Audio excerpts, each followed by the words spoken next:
नमस्ते नमस्कार, मैं हूं राजीव, आपका दोस्त और साथी। तो कैसे हैं आप सभी? आशा करता हूं कि आप सभी प्रशिक्षु बहुत ही अच्छे होंगे, मस्त होंगे, स्वस्थ होंगे। मैं आप सभी का स्वागत करता हूं अपने YouTube चैनल पे। आज की क्लास को हम लोग स्टार्ट करते हैं एक मोटिवेशन लाइन के साथ। तो सुबह पढ़ो या रात को, हमारा आज का लाइन है सुबह पढ़ो या रात को, हमेशा दिल में रखो इस बात को, सफल बनना है एक दिन अपने आप को। सुबह पढ़ो या रात को, हमेशा दिल में रखो इस बात को, सफल बनाना है एक दिन अपने आप को। आप सुबह पढ़ते हैं या रात को, दुनिया के से कोई मतलब नहीं है कि आप किस टाइम में पढ़ते हैं। दुनिया आपकी मेहनत को नहीं देखना चाहती है और ना ही सुनना चाहती है। दुनिया बस ये देखना चाहती है कि आप सफल हुए या नहीं हुए। दुनिया क्या देखती है? सफलता देखती है। ठीक है, तो अभी इतना मेहनत कीजिए कि आप सभी का इस बार 100% सिलेक्शन हो जाएगा।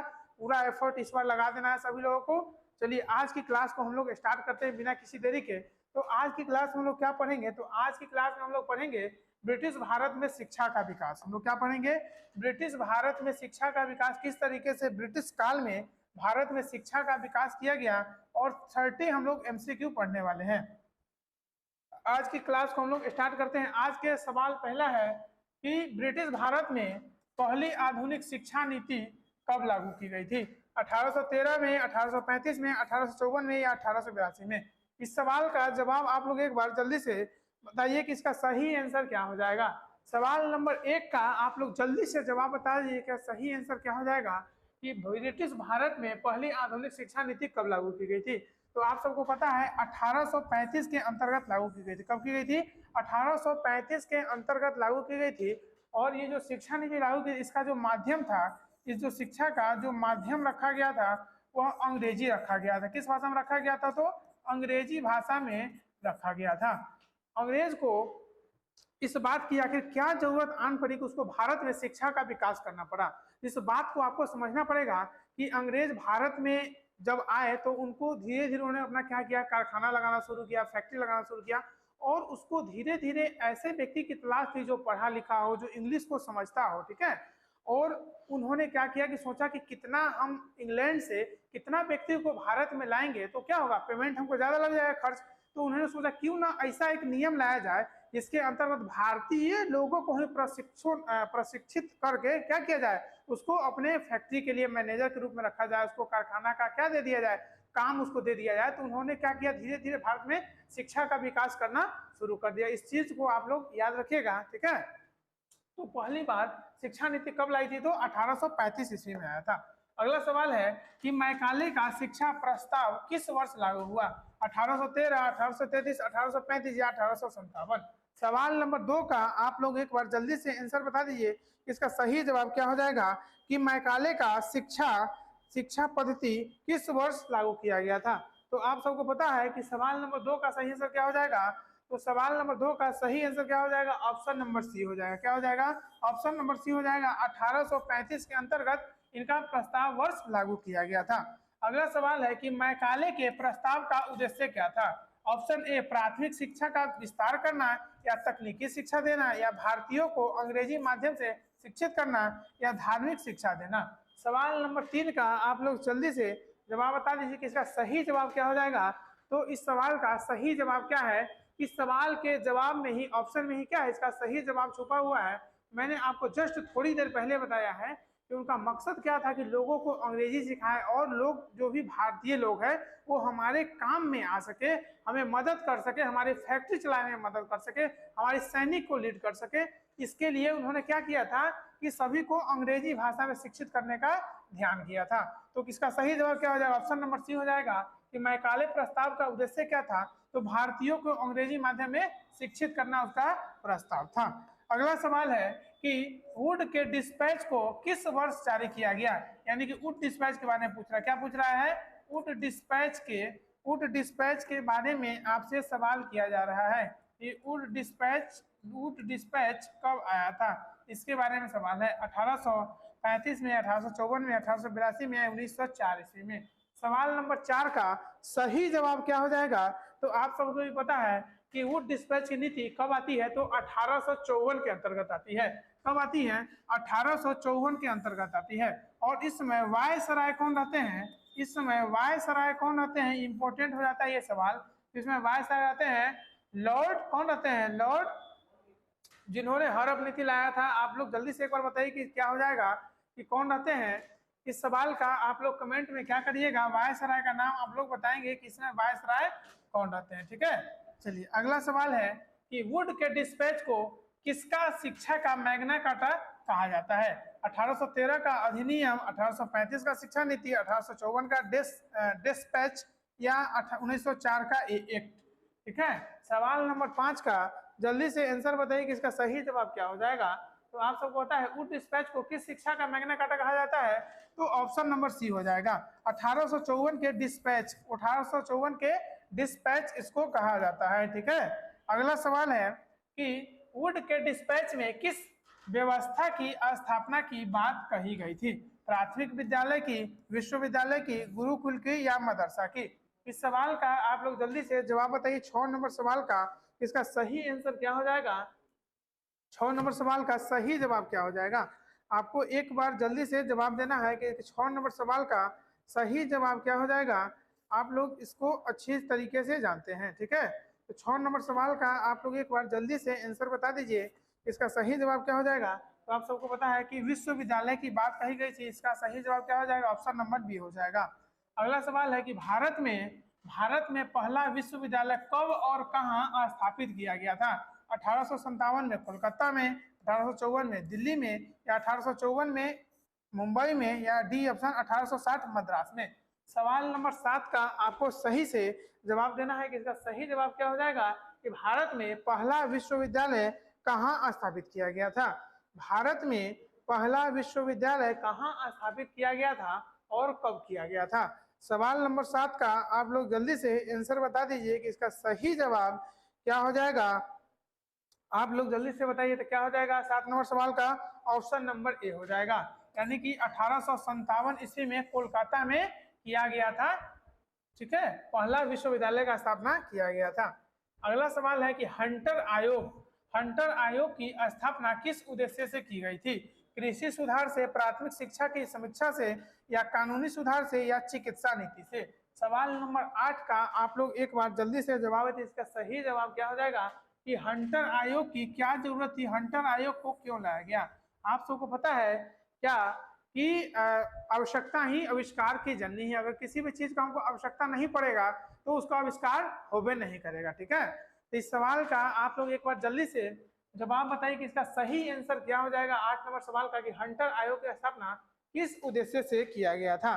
तो 8 नंबर सवाल का आपको पता है कि क्या हो जाएगा, कि प्राथमिक शिक्षा की समीक्षा करने के लिए किया गया था, कि लोगों का क्या है कि प्राथमिक शिक्षा अच्छा से हुआ है कि नहीं हुआ है। अगर आप लोगों का प्राथमिक शिक्षा अच्छा से नहीं पूर्ण हुआ होगा तो आपको जो अपर लेवल का जो शिक्षा उसको ग्रहण करने में बहुत भारी आपको दिक्कत आ जाएगा। ठीक है, तो इस चीज को ध्यान में रखिएगा। तो 8 नंबर सवाल का क्या हो जाएगा, ऑप्शन नंबर बी हो जाएगा। 9 नंबर सवाल है कि हंटर आयोग की स्थापना किस वर्ष हुई। हंटर आयोग की स्थापना किस वर्ष हुई। इस सवाल का आप लोगों को जल्दी से जवाब दीजिए। 1854 में, 1882 में, 1904 में, या 1917 में। हंटर आयोग की स्थापना किस वर्ष की गई थी। हंटर आयोग की स्थापना किस वर्ष की गई थी। आप लोग जल्दी से इस सवाल का जवाब दीजिए कि इसका सही जवाब क्या हो जाएगा। तो आप सबको पता है कि हंटर आयोग का स्थापना कब किया गया था, तो 1882 के अंतर्गत इसका स्थापना किया गया था। कब किया गया था, 1882 के अंतर्गत। अगला सवाल है कि 1904 का भारतीय विश्वविद्यालय अधिनियम किसके द्वारा पारित किया गया था।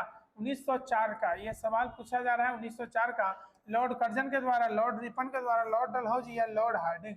सवाल नंबर 10 का आप लोग एक बार जल्दी से आंसर बताइए कि सही जवाब क्या हो जाएगा। 1904 का भारतीय विश्वविद्यालय का अधिनियम किसके द्वारा पारित किया गया। तो आप सबको पता है कि 1904 के अंतर्गत वायसराय भारत के कौन रहते हैं, तो लॉर्ड कर्जन रहते हैं। लॉर्ड कर्जन क्या रहते हैं, भारत के वायसराय रहते हैं। और इन्हीं के शासन काल के दौरान 1904 का भारतीय विश्वविद्यालय अधिनियम आया।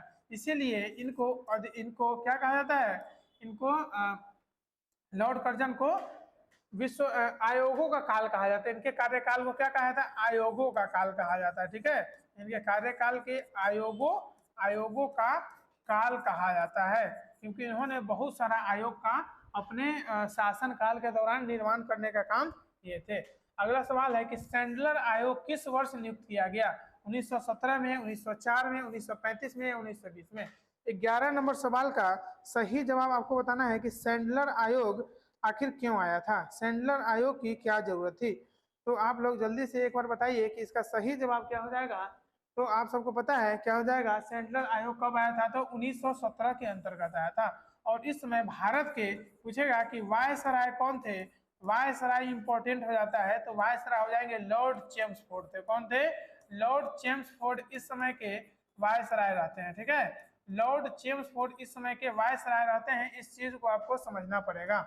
अगला सवाल है कि सैंडलर आयोग मुख्यतः किस विश्वविद्यालय के सुधार से संबंधित था, मदरसा के, दिल्ली के, कलकत्ता के या मुंबई के। सवाल नंबर 12 का आपको जल्दी से जवाब देना है कि सैंडलर आयोग मुख्यतः किस विश्वविद्यालय से संबंधित था। सैंडलर आयोग मुख्यतः किस विश्वविद्यालय से संबंधित था। तो आप लोग अभी देखें कि इसका स्थापना कब हुआ था, तो 1917 में। वायसराय कौन थे, तो लॉर्ड चेम्सफोर्ड थे। तो यह किससे संबंधित था, तो कलकत्ता से संबंधित था। किससे संबंधित था, कलकत्ता से संबंधित था। अगला सवाल है कि सैंडलर आयोग की सिफारिश की थी, सैंडलर आयोग की सिफारिश की थी इंटरमीडिएट की शिक्षा कहाँ हो, स्कूलों में, विश्वविद्यालय में, स्वतंत्र संस्थाओं में या कॉलेज में। सैंडलर आयोग का कहना था कि इंटरमीडिएट की शिक्षा कहाँ की जाए, सैंडलर आयोग का कहना था कि इंटरमीडिएट की शिक्षा कहाँ की जाए। तो उनका कहना था कि स्वतंत्र संस्थाओं में इंटरमीडिएट की शिक्षा की जाए। ठीक है, सैंडलर आयोग की सिफारिश की थी कि इंटरमीडिएट का शिक्षा कहाँ से हो, तो स्वतंत्र संस्थाओं में हो। अगला सवाल है कि भारत में अनिवार्य शिक्षा की संकल्पना सबसे पहले कब उठाई गई थी, कि शिक्षा सभी के लिए क्या होना चाहिए, अनिवार्य होना चाहिए। पढ़ना लिखना क्या है, बहुत ही जरूरी है। पढ़ने लिखने का ये मतलब नहीं कि हमको जॉबे करना है, पढ़ने लिखने से आप लोगों का माइंड उस लायक ब्रॉड हो जाएगा, माइंड का स्टोरेज क्षमता बढ़ जाएगा, जिसके वजह से आप क्या कीजिएगा, आप कोई भी काम कीजिएगा तो आपको सक्सेसफुल उसमें मिल जाएगा। ठीक है, अगर आप पढ़े लिखे व्यक्ति है ना, अगर आप लेबर का भी काम कीजिएगा तो आप उस काम को अच्छा से ऑब्जर्व कर लीजिएगा, समझ लीजिएगा, और 2 मंथ 3 मंथ 6 मंथ काम करने के बाद क्या बन जाइएगा, आप मैकेनिक बन जाइएगा। ठीक है, अगर पढ़े लिखे नहीं रहिएगा तो वही लेबर का काम जिंदगी भर कीजिएगा। ठीक है, तो क्या करता है, एक लेबर से मिस्त्री बनता है, मिस्त्री से ठेकेदार, ठेकेदार से बहुत बड़ा बिल्डर भी बन सकते हैं। ठीक है, तो पढ़ना लिखना बहुत ही जरूरी है। ठीक है, तो भारत में शिक्षा अनिवार्य कब किया गया था, 1857 में, 1882 में, 1911 में, 1947 में। 14 नंबर सवाल का आपको जवाब देना है, तो इसका सही जवाब हो जाएगा 1911 के अंतर्गत। कब किया गया था, 1911 के अंतर्गत। और 1911 में दिल्ली दरबार लगा था। क्या लगा हुआ था, दिल्ली दरबार लगा था। ठीक है, दिल्ली दरबार लगा हुआ था। और इस समय अगर पूछेगा कि वायसराय कौन थे, ठीक है, इसमें पूछेगा कि वायसराय कौन थे, तो लॉर्ड हार्डिंग रहते हैं। कौन रहते हैं, लॉर्ड हार्डिंग द्वितीय रहते हैं। इस चीज को याद करिएगा। और इस समय जो राजा आते हैं इंग्लैंड से, जो राजा आते हैं, जॉर्ज पंचम उनका नाम रहता है। क्या नाम रहता है, जॉर्ज पंचम इनका नाम रहता है। और ये 3 घोषणा करते हैं। कितने घोषणा करते हैं, तो 3 घोषणा करते हैं। और वो तीनों घोषणा काफी महत्वपूर्ण होती है। तो दिल्ली दरबार में जो 3 घोषणा होती है, पहला घोषणा का नाम है कि जो भारत में जो लॉर्ड कर्जन के द्वारा जो बंगाल विभाजन कर दिया गया रहता है, एक को पूर्वी बंगाल, दूसरा को पश्चिमी बंगाल। ठीक है, उसको बोलते हैं कि बंगाल विभाजन को हम रद्द कर रहे हैं। क्या कर रहे हैं, बंगाल विभाजन रद्द कर रहे हैं। ठीक है, बंगाल विभाजन को रद्द करने का काम कौन करते हैं, तो लॉर्ड हार्डिंग तो वायसराय रहते हैं, करने का काम को लॉर्ड जॉर्ज पंचम करते हैं। ठीक है, और दूसरा इसमें घोषणा होता है कि भारत की राजधानी, ठीक है, भारत की जो राजधानी है वह कलकत्ता से अब दिल्ली हो जाएगी। राजधानी कहाँ हो जाएगी, तो कलकत्ता से दिल्ली हो जाएगी। इस चीज की घोषणा करते हैं जॉर्ज पंचम, महाराज रहते हैं। और तीसरा घोषणा होता है कि बंगाल प्रांत से एक अलग राज्य का निर्माण होगा, जिसका नाम पड़ेगा बिहार। तो यहाँ पे लिख लीजिए आप लोग कि बंगाल से बिहार का विभाजन, बंगाल से बिहार का निर्माण लिख लीजिए। बिहार राज्य का निर्माण, बिहार राज्य का निर्माण। इस सारी बातों को आप लोग ध्यान में अच्छा तरीका से रखिएगा। चलिए, तो क्या हो जाएगा कि अनिवार्य शिक्षा की संकल्पना कब दिया गया था, तो 1911 में पहली बार दिया गया था। अगला सवाल है कि भारतीय शिक्षा आयोग, राधा कृष्ण आयोग कब बना था, 1947, 1948, 1950 या 1952। आपको ऑप्शन देख के समझ में आ रहा है कि ये आजादी की बात कही जा रही है। और राधा कृष्ण कौन थे, तो आप लोग एक बार जल्दी से उनके बारे में भी कमेंट में आप लोग बता दीजिएगा कि सही आंसर क्या हो जाएगा। आपको ये भी एक बार बताना है, जल्दी से बताइए कि 15 नंबर सवाल का सही आंसर क्या हो जाएगा। तो ऑप्शन नंबर बी हो जाएगा। 1948 के अंतर्गत एक राधा कृष्ण आयोग आता है जो भारत में शिक्षा आयोग के नाम से जाना जाता है। इस सवाल को समझिएगा। अगला सवाल है कि 1813 के चार्टर एक्ट में शिक्षा के लिए कितनी राशि निर्धारित की गई थी, 1 लाख रुपए, 10 लाख रुपए, 5 लाख रुपए या 2 लाख रुपए। आप लोग इस सवाल को एक बार जल्दी से इसका आंसर बताइएगा, बहुत ही मजा आने वाला है आज के क्लास में। अगर आप लोग वीडियो देख रहे हैं तो अपने दोस्तों के साथ शेयर कर दीजिए जो पढ़ने वाला है, ठीक है। और आप लोग मेरे चैनल को सब्सक्राइब कर लीजिए जो लोग अभी तक नहीं किए हैं, और वीडियो को लाइक कर दीजिए। तो 1813 का चार्टर एक्ट का कितना रुपया खर्चा करने का बात कहा गया था, इस सवाल का आप लोग जवाब बताएंगे तो 16 का क्या हो जाएगा, ऑप्शन नंबर हो जाएगा 1 हो जाएगा। क्या हो जाएगा, ऑप्शन नंबर 1 हो जाएगा। 1813 के चार्टर एक्ट के अंतर्गत कितना रुपया खर्चा करने का प्रावधान किया गया कि अंग्रेज घोषणा किया कि हम क्या करेंगे, प्रत्येक साल भारतीय की शिक्षा पर 1 लाख रुपया खर्चा करेंगे।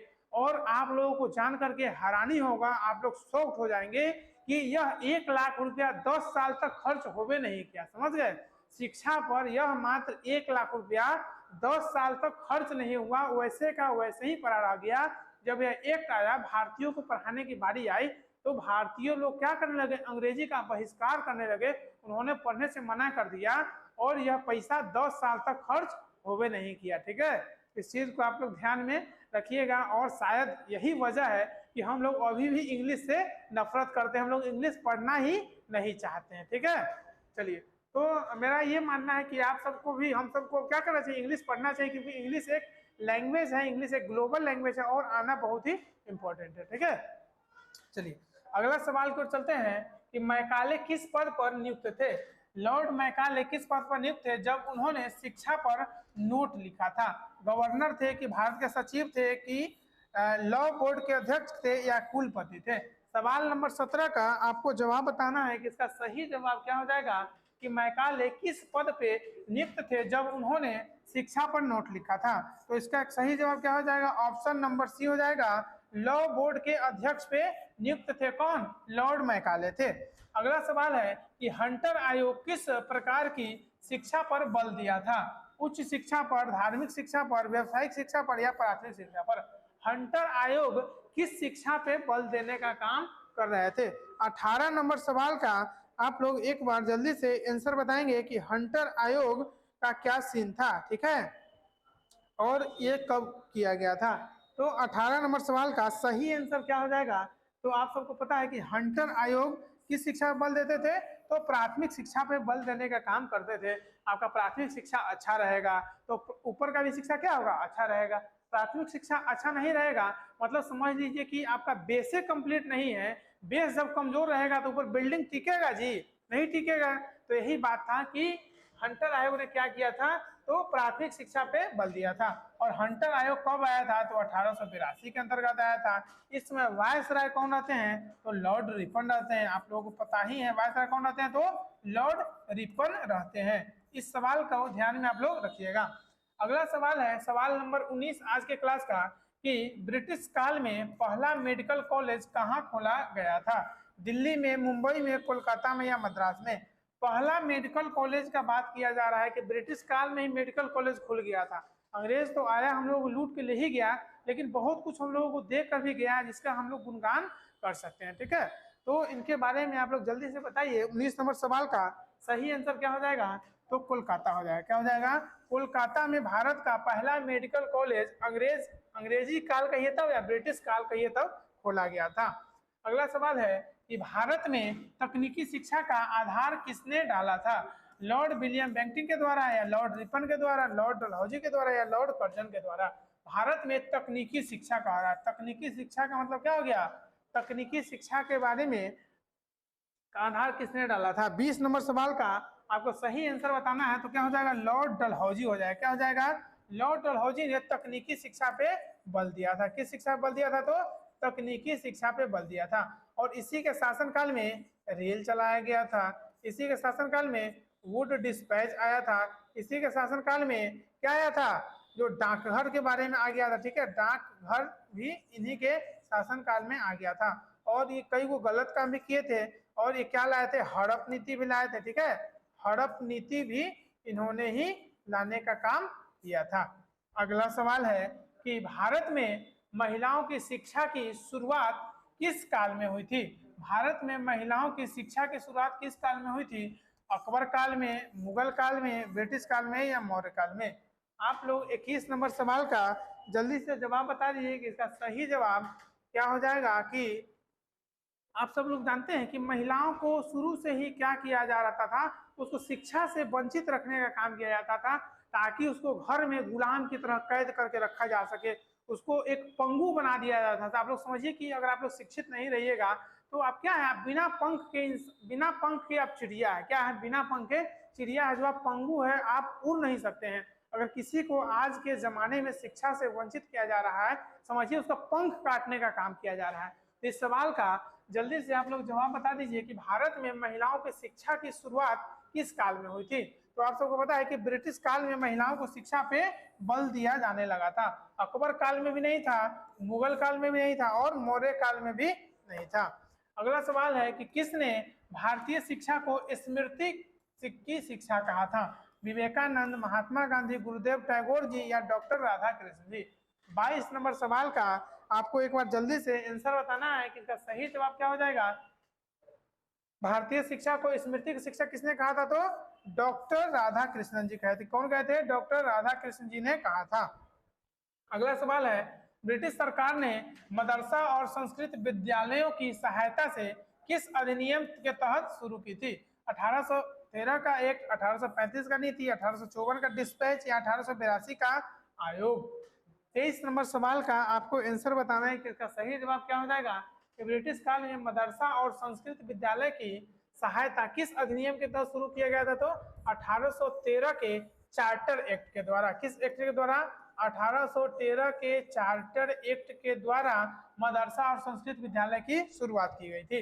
अगला सवाल है कि कलकत्ता, मुंबई और मद्रास विश्वविद्यालय की स्थापना कब हुई थी?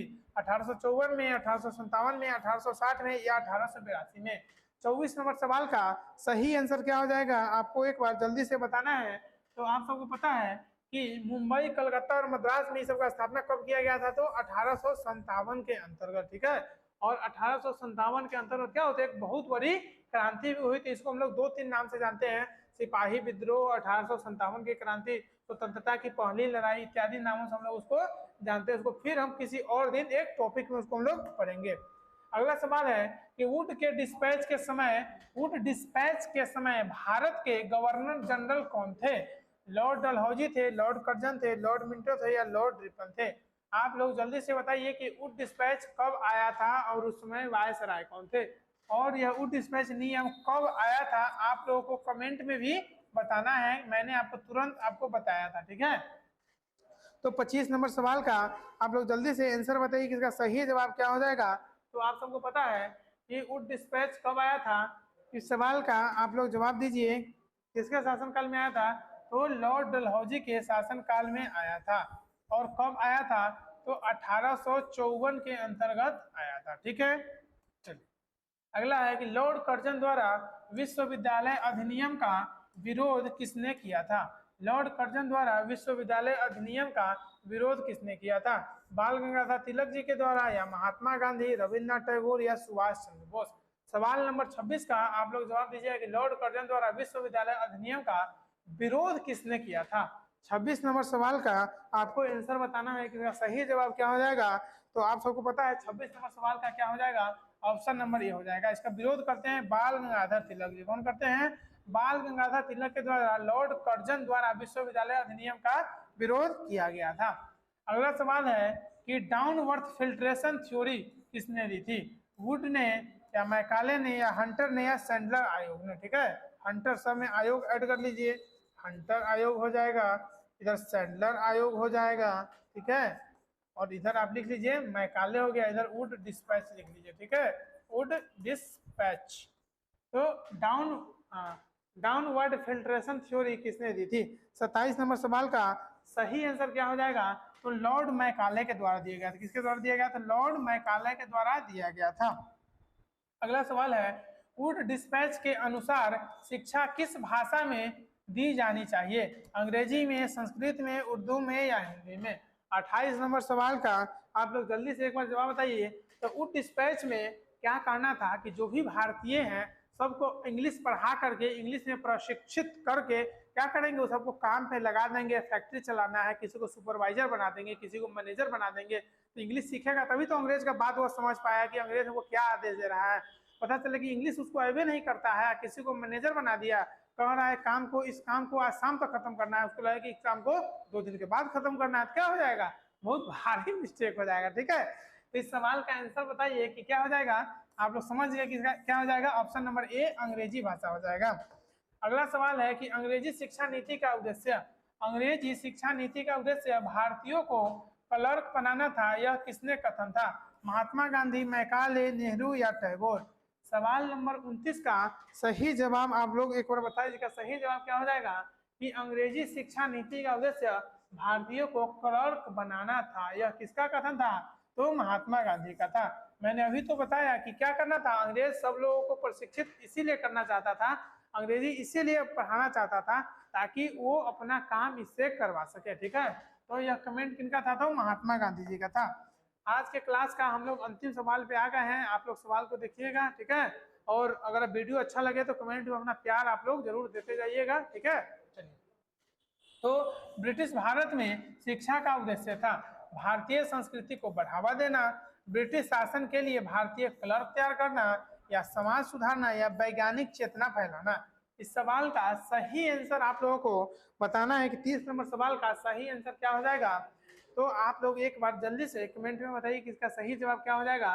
तो आपको समझ में आ रहा है कि शिक्षा का कोई उद्देश्य नहीं था, शिक्षा बस वो इसलिए देना चाहता था ताकि उसका काम आसानी से हो सके, उसको इंग्लैंड से सैनिक नहीं बुलाना पड़े, इंग्लैंड से मैनेजर, क्लर्क और क्या होता है जो ब्रांच को देखभाल करेंगे, उन सारे जो भी कार्यकर्ता उनको बुलाना नहीं पड़े।